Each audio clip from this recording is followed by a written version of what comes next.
Hello friend, कैसे हो आप सब। स्वागत करता हूँ मैं अपने यूट्यूब चैनल पर। तो आप सब कैसे हो। आज के करंट अफेयर्स के इस सेशन में आपके लिए काफ़ी सारे मैं इंपॉर्टेंट टॉपिक्स लेकर आया हूँ। तो आशा करता हूँ आपके लिए काफ़ी हेल्पफुल साबित होंगे और आपको पसंद आएंगे। तो देखते हैं आज के इस सेशन में क्या क्या इंपॉर्टेंट टॉपिक हैं जो आपके लिए काफ़ी हेल्पफुल होंगे। चलिए आज के सेशन को बिना देर के स्टार्ट करते हैं। तो चलिए चलते हैं आज के सेशन को बिना देर के स्टार्ट करते हैं। देखते हैं आज के सेशन में क्या कुछ इंपॉर्टेंट टॉपिक्स है और क्या क्या इंपॉर्टेंट क्वेश्चंस हैं। तो आज के करंट अफेयर्स के इस सेशन में मैं आप सभी का हार्दिक स्वागत करता हूं। और चलिए चलते हैं आज के अपने पहले क्वेश्चन की तरफ। तो हमारा आज का पहला क्वेश्चन है, हेनली पासपोर्ट इंडेक्स 2023 में कौन सा देश टॉप पर रहा है। तो इसका जवाब है सिंगापुर। तो इसी से रिलेटेड अगला क्वेश्चन देते हैं और उसके बाद इसके बारे में डिटेल जानकारी लेंगे। तो हेनली पासपोर्ट इंडेक्स 2023 में भारत का स्थान कौन सा रहा। तो इसका जवाब है 80। तो हेनली पासपोर्ट इंडेक्स 2023 जारी कर दिया गया है। ये हर साल भर में लगता है 2 से 3 बार 4 बार इसको जारी किया जाता है। तो इस बार की जो रिपोर्ट है उसके बारे में जानकारी लेते हैं। तो हेनली पासपोर्ट इंडेक्स की नई रिपोर्ट के अनुसार सिंगापुर का पासपोर्ट दुनिया का सबसे शक्तिशाली पासपोर्ट बन गया है। इस मामले में सिंगापुर ने 1 नंबर पर काबिज जापान को पीछे छोड़ दिया है। जापान इस बार की रैंकिंग में तीसरे स्थान पर खिसक गया है। तो यह रैंकिंग में विभिन्न देशों के पासपोर्ट की रैंकिंग बिना वीज़ा के ट्रैवल वाले गंतव्यों की संख्या के आधार पर तैयार की जाती है। यानी आप अपने पासपोर्ट के बदौलत कितने देशों में बिना वीज़ा के तौर पर जा सकते हैं। तो इस बार इस मामले में सिंगापुर ने जापान को पीछे छोड़ दिया है। अब 5 साल तक टॉप पर रहा था जापान। तो हेनले एंड पार्टनर्स द्वारा प्रकाशित रैंकिंग के अनुसार जापान पिछले 5 वर्षों से टॉप पर रहा था। तो इस बार जापान के पासपोर्ट रैंकिंग में गिरावट दर्ज की गई है।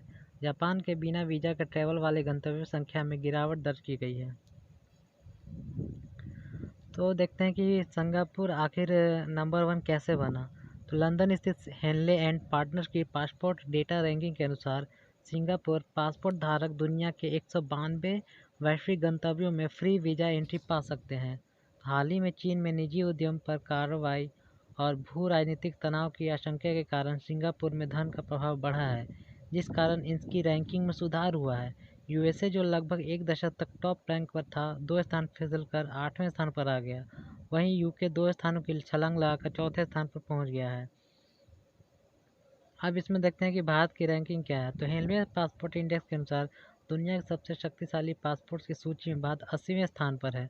तो भारतीय नागरिक बगैर वीज़ा के सिर्फ 57 देशों की यात्रा कर सकते हैं। इस लिस्ट में चीन 63वें, भूटान 84वें, म्यांमार 89वें और श्रीलंका 95, बांग्लादेश 96 और नेपाल 98 और पाकिस्तान 100वें स्थान पर है। तो अब आप देख सकते हैं कि इस रैंकिंग में भारत के पड़ोसी देशों में सिर्फ चीन ही भारत से ऊपर है। बाकी पड़ोसी देश भारत से नीचे रैंकिंग वाली हैं। तो भारतीय बिना वीज़ा के Maldives, Indonesia, Iran, Bhutan, Bolivia, Nepal, Jamaica, Jordan, Kazakhstan, Laos, Barbados, Burundi, Madagascar, Haiti, Mauritius, Macao, El Salvador, Fiji, Comoro island और डोमिनिका समेत 57 देशों की यात्रा कर सकते हैं। अब दुनिया के कुछ कमज़ोर पासपोर्ट के बारे में भी जान लेते हैं। हेनली पासपोर्ट इंडेक्स 2023 के तहत दुनिया का सबसे कमज़ोर पासपोर्ट अफगानिस्तान देश का है, जिसके नागरिक बगैर वीज़ा सिर्फ 27 देशों की ही यात्रा कर सकते हैं। इस लिस्ट में इसके बाद सबसे कमज़ोर पासपोर्ट के मामले में Iraq, Syria, Pakistan, Yemen, Somalia, फ़िलिस्तीन, नेपाल, उत्तर कोरिया और बांग्लादेश का स्थान आता है। अब देख लेते हैं कि दुनिया में टॉप 10 पावरफुल पासपोर्ट देश कौन कौन है। इसमें पहले नंबर पर है सिंगापुर, जिसकी वीज़ा फ्री 192 देशों में एंट्री कर सकते हैं। दूसरे नंबर पर जर्मनी है, जो जहाँ के नागरिक 190 देशों में वीज़ा फ्री एंट्री कर सकते हैं।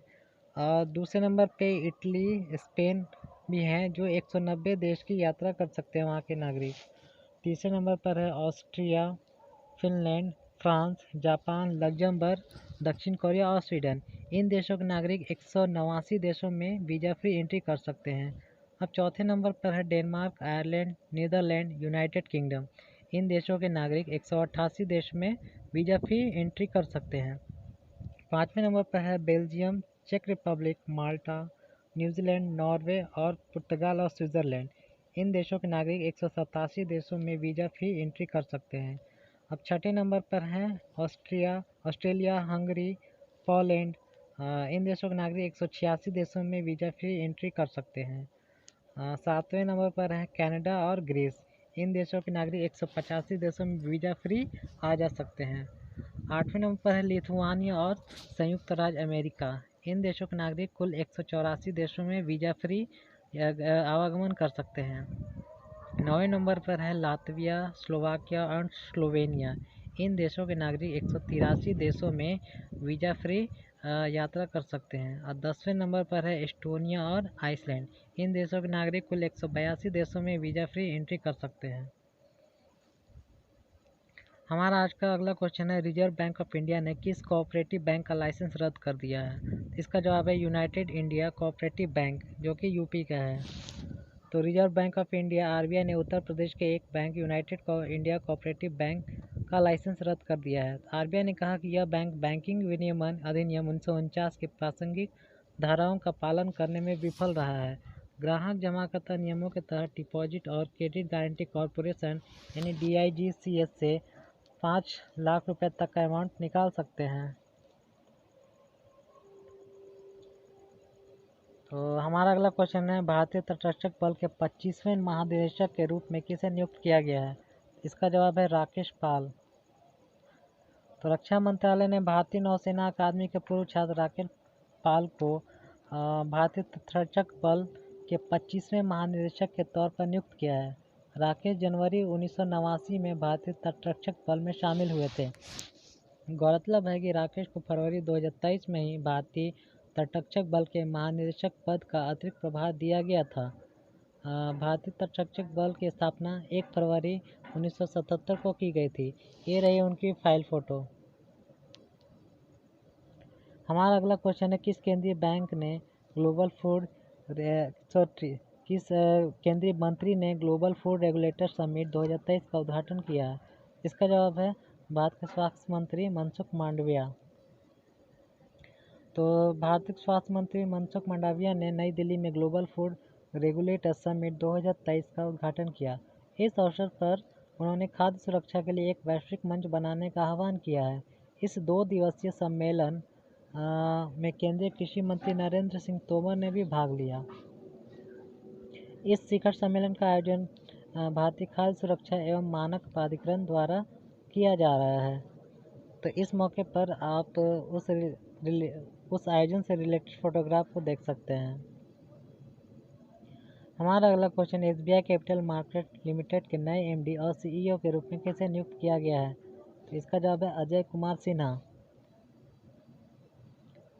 तो अजय कुमार सिन्हा को SBI कैपिटल मार्केट लिमिटेड का प्रबंध निदेशक और मुख्य कार्यकारी अधिकारी नियुक्त किया गया है।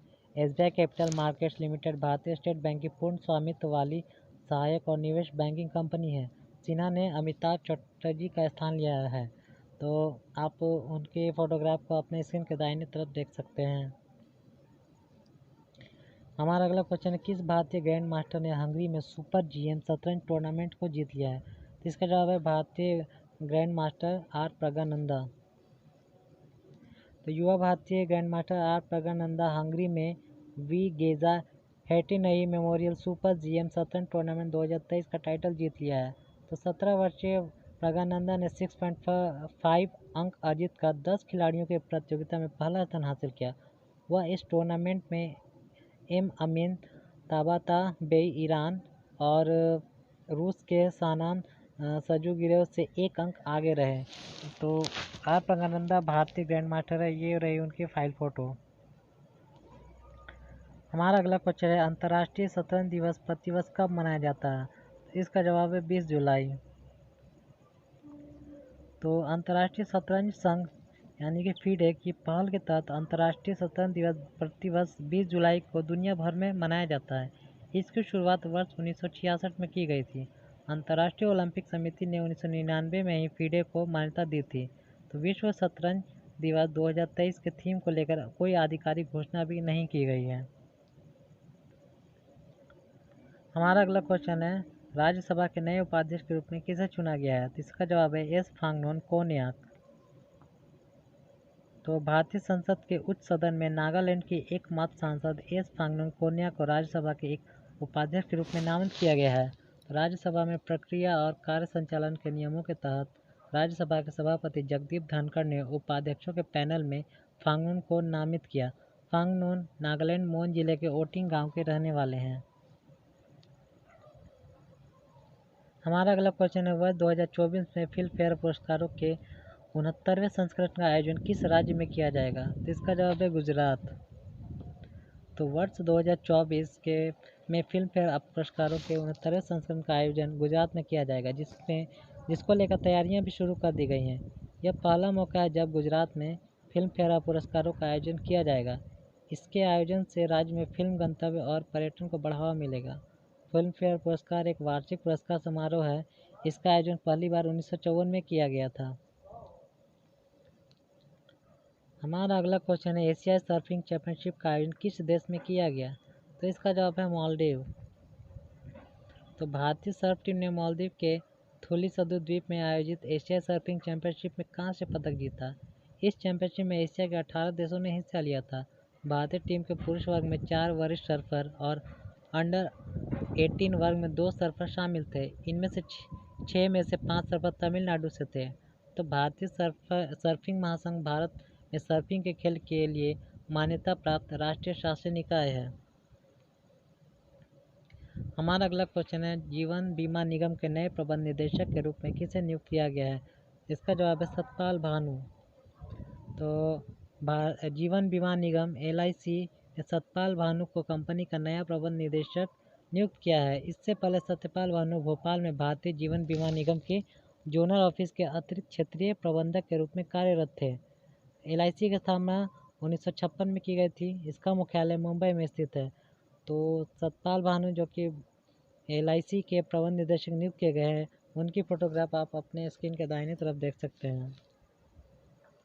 हमारा अगला क्वेश्चन है, सेमीकंडक्टर इकोसिस्टम के संयुक्त विकास के लिए भारत ने किस देश के साथ समझौता किया है? तो इसका जवाब है जापान। तो सेमीकंडक्टर इकोसिस्टम के संयुक्त विकास और वैश्विक आपूर्ति श्रृंखला के लचीलेपन को बनाए रखने के लिए भारत में जापान के साथ एक समझौते पर हस्ताक्षर किए हैं। जापान संयुक्त राज्य अमेरिका के बाद दूसरा क्वाड भागीदार बन गया है। लगभग 100 सेमीकंडक्टर विनिर्माण संयंत्रों के साथ जापान सेमीकंडक्टर इकोसिस्टम वाले टॉप 5 देशों में शामिल है। इस मौके पर भारत के IT मिनिस्टर और रेल मंत्री श्री अश्विनी वैष्णव और जापान के प्रतिनिधि के साथ इस मौके पर उनको फोटोग्राफ में देख सकते हैं। हमारा अगला क्वेश्चन है, किस मंत्रालय ने GEM पोर्टल के माध्यम से खरीद के लिए बेस्ट एंगेजमेंट का अवार्ड जीता है? तो इसका जवाब है कोयला मंत्रालय।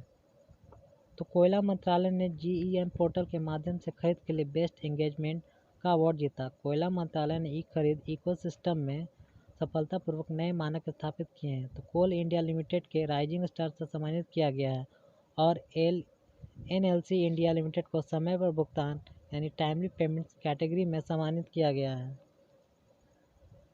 हमारा अगला क्वेश्चन है, अनुभवी कलाकारों को वित्तीय सहायता प्रदान करने के लिए संस्कृति मंत्रालय ने किस बैंक के साथ समझौता किया है? तो इसका जवाब है कैनरा बैंक। तो अनुभवी कलाकारों को वित्तीय सहायता का प्रावधान की सुविधा के लिए संस्कृति मंत्रालय और कैनरा बैंक के बीच समझौता ज्ञापन पर हस्ताक्षर किए गए हैं। तो MOU के अनुसार लाभार्थियों के डेटा को कैनरा बैंक द्वारा विकसित किए जाने वाले ऑनलाइन पोर्टल पर अपलोड किया जाएगा। तो कैनरा बैंक एक भारतीय सार्वजनिक क्षेत्र का बैंक है। इसका मुख्यालय बेंगलोर में है। तो इस MOU के मौके पर बैंक के अधिकारी को और इस MOU के मौके पर आप देख सकते हैं। तो फ्रेंड, आज के वीडियो में इतना ही। आज का सेशन आपको कैसा लगा? आशा करता हूँ आज के सेशन आपको पसंद आए होंगे और ये आशा करता हूँ कि यह आपके लिए काफ़ी हेल्पफुल साबित होंगे। तो इसी उम्मीद के साथ मिलते हैं आपसे नेक्स्ट वीडियो में। तब तक के लिए keep watching me and keep supporting me. मिलते हैं आपसे नेक्स्ट वीडियो में। तब तक के लिए धन्यवाद।